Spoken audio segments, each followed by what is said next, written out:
اعوذ باللہ من الشیطان الرجیم بسم اللہ الرحمن الرحیم والمطلقات یتربصن بانفسہن ثلاثة قروء والمطلقات اور مطلقہ عورتیں یتربصن روکے رکھیں گی بِأَنفُسِهِنَّ اپنے آپ کو ثلاثة قروء 3 حیض تک، 3 ماہواریوں تک۔ وَلَا يَحِلُّ لَهُنَّ اور ان مطلقہ عورتوں کے لیے جائز نہیں ہے أَن يَكْتُمْنَ کہ وہ چھپائے مَا خَلَقَ اللَّهُ فِي أَرْحَامِهِنَّ جو کچھ اللہ نے پیدا کیا ہے ان کے ارحام میں۔ مطلقہ عورتوں کے لیے حلال نہیں ہے کہ وہ چھپا لے جو کچھ اللہ نے پیدا کیا ہے ان کے ارحام میں۔ ان کن یؤمن باللہ والیوم الآخر اگر وہ ایمان رکھتی ہوں اللہ پر اور یوم آخرت پر تو ان کے لیے جائز نہیں ہے کہ وہ چھپا لے۔ وَبُعُولَتُهُنَّ اور ان کے شوہر، مطلقہ عورتوں کے شوہر احق حق رکھتے ہیں بِرَدِّهِنَّ ان مطلقہ عورتوں کو واپس کرنے کا، لوٹانے کا، فی ذالک اس مدت میں، ان ارادوا اصلاحا اگر وہ اصلاح چاہتے ہو۔ اس آیت کے اندر جو حصہ ہم نے پڑھا اس میں مطلقہ عورتوں کی عدت کا ذکر ہے۔ ایک عدت وفات ہوتی ہے جس کا آگے ذکر آئے گا، 4 مہینے 10 دن ہے، اور اگر وہ حاملہ نہ ہو، اور ایک عدت طلاق ہے۔ طلاق کی عدت بھی یہی ہے کہ اگر وہ عورت جس کو طلاق دی جا چکی ہے اگر وہ حاملہ ہے تو اس کی عدت وضع حمل ہے، کہ حمل پیدا ہو جائے تو اس کی عدت ختم ہو جائے گی، وہی اس کی عدت ہو جائے گی، چاہے وضع حمل 2 دن میں ہو جائے، 10 دن میں ہو جائے، مہینے میں ہو جائے، یا 9 مہینوں میں ہو جائے، یہ اس کی عدت ہے وضع حمل۔ اور اگر مطلقہ عورت حاملہ نہ ہو تو اس کی عدت 3 ماہواریاں ہیں۔ اگر اس کو ماہواریاں آتی ہوں، اور ماہواری نہیں آتی ہیں تو 3 مہینے ہیں، ماہواری آتی ہو تو اس کی عدت ہے 3 ماہواریاں جو اس آیت میں بیان کیا گیا ہے کہ والمطلقات وہ عورتیں جن کو طلاق دی گئی ہوں یتربصن بانفسہن وہ اپنے آپ کو روکے رکھیں گی، روکے رکھیں گی یعنی کہیں اور نکاح نہیں کر سکتی ہے، اور جس گھر میں شوہر کے گھر میں ان کو طلاق دی جا چکی ہے اس گھر سے نہیں نکل سکتی۔ معتدہ عورت عدت شوہر کے گھر میں ہی گزارے گی تو اپنے آپ کو روکے رکھیں گی کہیں اور نکاح کرنے سے بھی، کہ عدت کے اندر نکاح بھی جائز نہیں ہے اور شوہر کے گھر سے نکلنا بھی جائز نہیں ہے، اور اس کی مدت ہے 3 قروء 3 ماہواریاں۔ جب 3 ماہواریاں پوری ہو جائیں اور اس کے بعد وہ غسل کر لیں تو پھر ان کی عدت ختم ہو جاتی ہے۔ اور عدت کا یہ ہوتا ہے کہ اگر شوہر نے طلاق دی ہو طلاق رجعی، طلاق کی بھی 2-3 قسمیں ہیں، ایک طلاق رجعی ہے، ایک طلاق بائن ہے، اور تیسری قسم ہے طلاق مغلظ۔ طلاق رجعی صریح الفاظ سے 1 طلاق دے دینا یا 2 طلاقیں دے دینا۔ صریح الفاظ سے مراد یہ ہے کہ طلاق کا لفظ استعمال کر لیں، یا جو صراحتاً طلاق کے معنی پر دوسرا کوئی لفظ دلالت کر رہا ہو وہ استعمال کر لیں، اور 1 بار استعمال کر لیں یا 2 بار استعمال کر لیں، تو یہ طلاق رجعی ہے۔ اور طلاق رجعی کا حکم یہ ہے کہ شوہر عدت کے اندر رجوع بھی کر سکتا ہے اور اگر عدت گزر گئی تو اس کے بعد اس عورت سے بغیر حلالہ کے نکاح بھی کر سکتا ہے۔ دوسری قسم ہے طلاق بائن کی۔ طلاق بائن کنایہ الفاظ سے طلاق دینا اور اس سے طلاق کی نیت کر لینا، جیسے اپنے میکے چلی جاؤ یہ کہہ دینا، یا میرے گھر سے نکل جاؤ اور نیت طلاق کی ہو، تو یہ الفاظ کنایہ ہیں۔ اس سے جو طلاق واقع ہوتی ہے اس کو کہتے ہیں طلاق بائن۔ طلاق بائن کے ہمیں عدت کے اندر رجوع نہیں کر سکتا۔ اس کی ایک ہی صورت ہے کہ نکاح کر لیں السرینو، چاہے عدت میں کر لیں یا عدت کے بعد کر لیں، تو یہ طلاق بائن کا حکم ہے۔ اور تیسری طلاق ہے طلاق مغلظ۔ مغلظ کا ویسے معنی ہے گاڑھا ہونا، یعنی شدید طلاق، شدید قسم کی طلاق۔ تو یہ وہ طلاق ہے کہ 3 طلاق دے دی جائے، یا ایک ہی وقت 3 طلاق دے دیں، یا وقفے سے 3 طلاق دے دیں۔ بعض اوقات یہ ہوتا ہے کہ انسان نے مثلاً 10 سال پہلے عورت کو کہہ دیا تھا تو یہ طلاق ہے، یا کنایہ الفاظ استعمال کیے تھے اور اس سے طلاق کی نیت کر لی تھی، یا مذاکرہ طلاق تھا، تو اس سے وہ ایک طلاق واقع ہو چکی تھی، دوبارہ اس نے رجوع کر لیا تھا یا دوبارہ نکاح کر لیا تھا، تو آئندہ کے لیے اس سے مزید صرف 2 طلاقوں کا اختیار تھا۔ پھر کوئی 10-15 سال بعد اس نے کوئی ایک طلاق اور دے دی تھی، پھر کچھ عرصے کے بعد کوئی اور طلاق دے دی، تو یہ 3 طلاقیں ہو گئی۔ طلاقیں کاؤنٹ ہو جاتی ہیں۔ اگر ایک طلاق آپ دے دیتے ہیں یا 2 طلاقیں دے دیتے ہیں تو طلاق رجعی ہے، آپ نے رجوع کر لیا ہے یا عدت کے بعد دوبارہ نکاح کر لیا ہے، تو آئندہ کے لیے آپ کو باقی طلاقوں کا حق حاصل ہوگا۔ 3 طلاقوں کا آپ کو حق حاصل نہیں ہوگا۔ ایک اگر آپ نے دی ہے تو آئندہ کے لیے 2 طلاقیں آپ کے پاس بچ گئی، 2 دی ہے تو آئندہ کے لیے 1 طلاق آپ کے پاس بچ گئی۔ اگر آئندہ کے لیے آپ نے 1 طلاق دے دی تو وہ پہلی 2 بھی کاؤنٹ ہو جائیں گی اور وہ 3 ہو جاتی ہے۔ تو طلاق مغلظ یہ ہے کہ 3 طلاق دے دی جائے۔ اور بہرحال یہ بحث ویسے اگلی آیت کے ساتھ زیادہ ریلیٹڈ ہے، جہاں پر الطلاق مرتان کا ذکر ہے، میرا اس طرف دھیان نہیں گیا، یہاں پر طلاق کا ذکر، تو اس آیت کے اندر یہ ساری تفصیل موجود ہے کہ 3 طلاقیں ہیں۔ خیر، تو طلاق مغلظ وہی ہے کہ 3 طلاقیں دے دی جائیں، ایک ہی بار میں 3 طلاقیں دے دی جائے کہ تجھے 3 طلاق ہیں، یا وقفے سے 3 طلاقیں دے دی جائیں، یا 3 مرتبہ الفاظ استعمال کر لیے جائیں، تجھے طلاق ہے، تجھے طلاق ہے، تجھے طلاق ہے، جو بھی صورت ہو جائے، تو اس میں یہ ہو جائے گا کہ 3 طلاقیں واقع ہو جاتی ہیں۔ بہرحال یہ مسئلہ تھوڑا سا مختلف فی ہے، وہ احناف کے نزدیک تو یہی ہے کہ 3 طلاقیں اگر آپ ایک لفظ سے دے دیتے ہیں تو 3 واقع ہو جاتی ہے، لیکن کچھ دوسرے اہل علم کے نزدیک، جیسے اہل حدیث حضرات کے نزدیک، ایک مرتبہ اگر آپ 3 طلاق دے دیتے ہیں تو 3 طلاق نہیں ہوتی ہے، وہ ایک ہی طلاق شمار ہوتی ہے۔ تو بہرحال یہ اختلافی مسئلہ تو ہے، لیکن یہ کہ احناف کے نزدیک یہی ہے کہ 3 طلاقیں جب آپ دے دیتے ہیں تو 3 ہی شمار ہوتی ہے، اور وہ 3 طلاقیں طلاق مغلظ کہلاتی ہے۔ اور طلاق مغلظ کا حکم یہ ہے کہ نہ آپ عدت کے اندر رجوع کر سکتے ہیں، نہ آپ دوبارہ نکاح کر سکتے ہیں، نہ عدت میں نہ عدت کے بعد، جب تک کہ حلالہ نہ کر لیا جائے، جس طرح کہ آگے آیت کے اندر مذکور ہے فَإِن طَلَّقَهَا فَلَا تَحِلُّ لَهُ مِن بَعْدُ۔ تو بہرحال عدت طلاق، اگر عورت حاملہ نہ ہو، اگر حاملہ ہے تو سورہ طلاق کے اندر اس کا حکم الگ سے بیان کیا ہوا ہے کہ وَإِن كُنَّ أُولَاتُ حَمْلٍ، کہ بلکہ وہ حاملہ ہوں تو اس صورت میں یہ ہے کہ وہ وضع حمل ہو جائے۔ تو یہاں پر غیر حاملہ کی عدت بیان کی گئی ہیں، اور غیر حاملہ میں سے بھی وہ عورت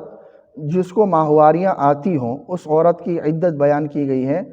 کہ وہ 3 ماہواریاں ہیں، کہ 3 ماہواریوں تک وہ اس کی عدت ہوگی۔ اب عورت حاملہ ہے یا نہیں ہے، یہ ایک ایسی بات ہے کہ جو صرف عورت ہی بتا سکتی ہے، کسی اور کو نہیں پتہ چل سکتا۔ جیسے آج کل تو جدید آلات ایجاد ہوئے ہیں جس سے اندازہ ہو جاتا ہے کہ عورت حاملہ ہے یا نہیں ہے، اس زمانے کے اعتبار سے بھی لوگ یا ایسے ماہرین خواتین موجود تھیں یا حکما ایسے موجود تھے جو معلوم کر سکتے تھے کہ عورت حاملہ ہے یا نہیں ہے،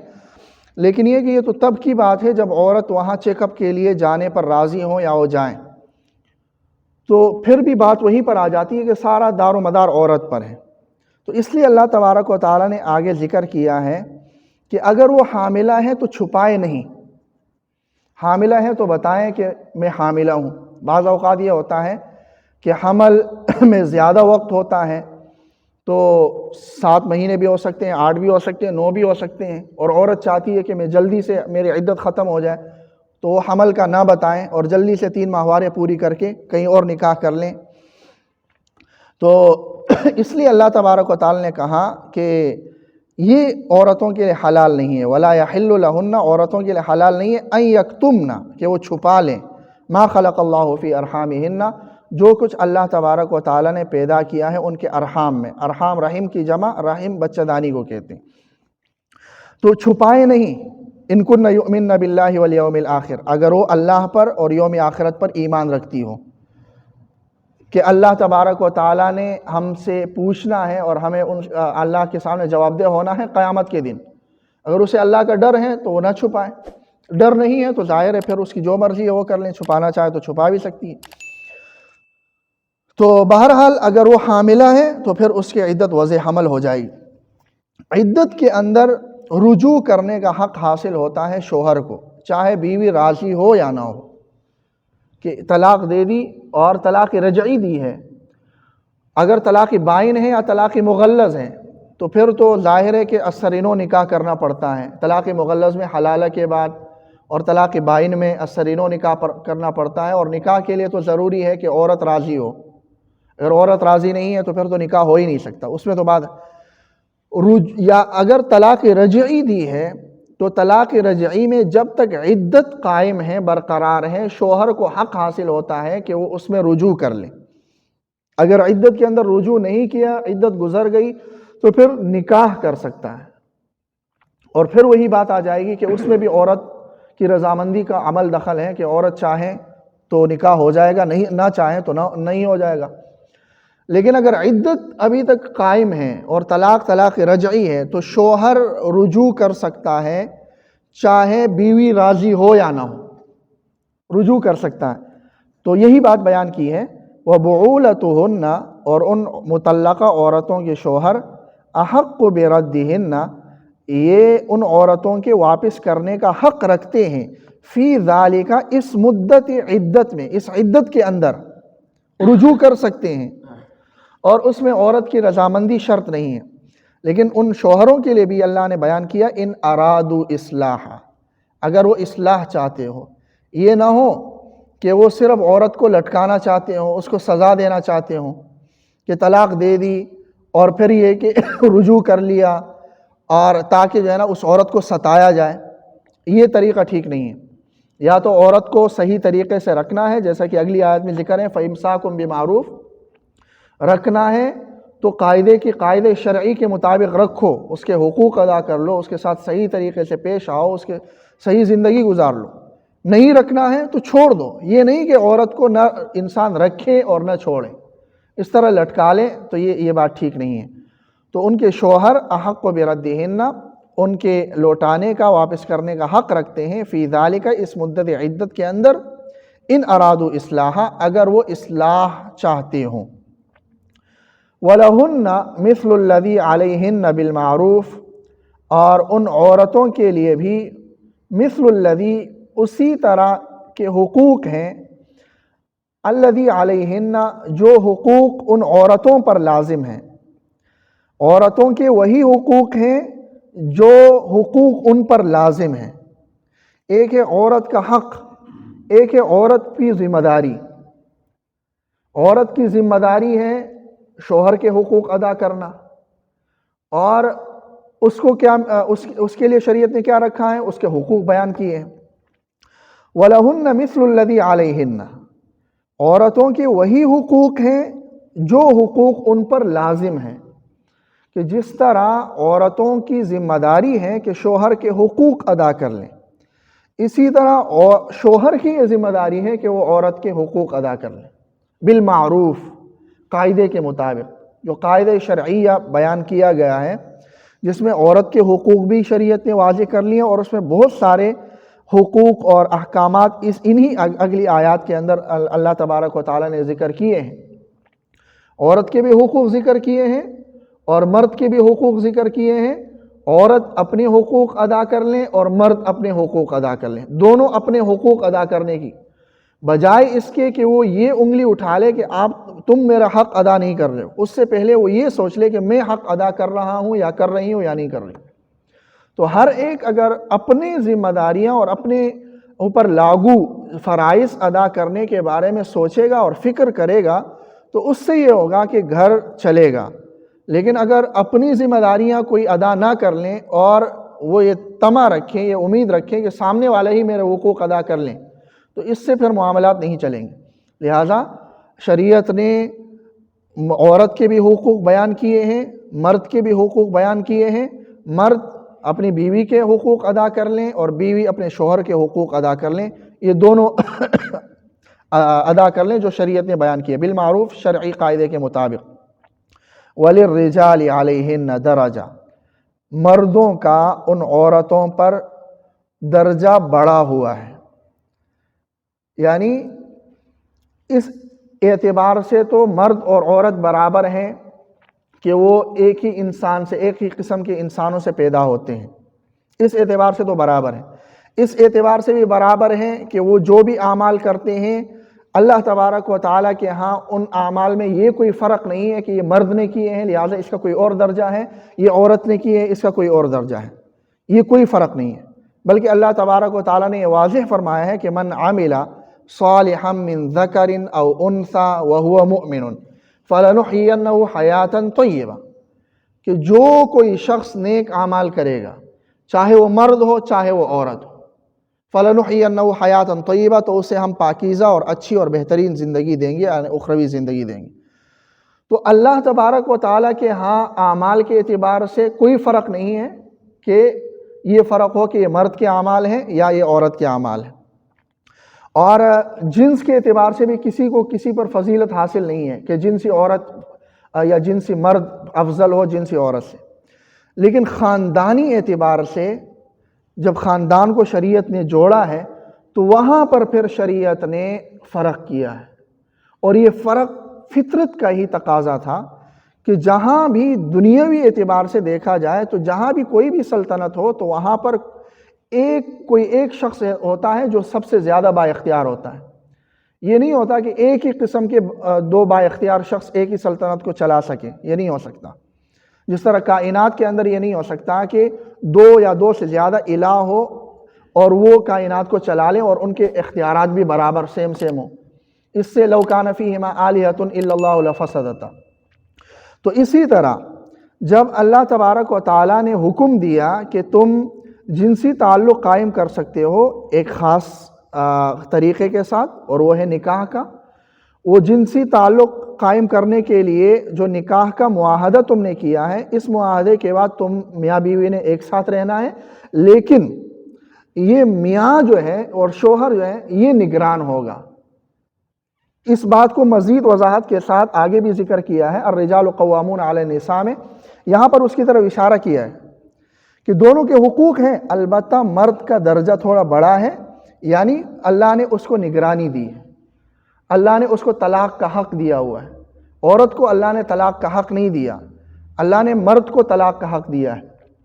تو اللہ تبارک و تعالی چونکہ انسان کی فطرت سے واقف ہیں اور انسانی معاشروں کی فطرت سے واقف ہیں کہ کس طرح اس معاشرے کو چلنا ہے، اسی کے مطابق اللہ تبارک و تعالی نے یہ قوانین لاگو کیے ہیں کہ مرد کو اس کی وجہ سے، قوت کی وجہ سے، اس کے تحمل کی وجہ سے، اور جس طرح بیان کیا گیا ہے اس کے کمائی کی طاقت کی وجہ سے اللہ تبارک و تعالیٰ نے نگران بنایا ہے عورت کا، کہ عورت اس کے تحت میں چلے گی۔ تو وَلِلرِّجَالِ عَلَيْهِنَّ درجہ، اور مردوں کا عورتوں پر کچھ درجہ بڑا ہوا ہے،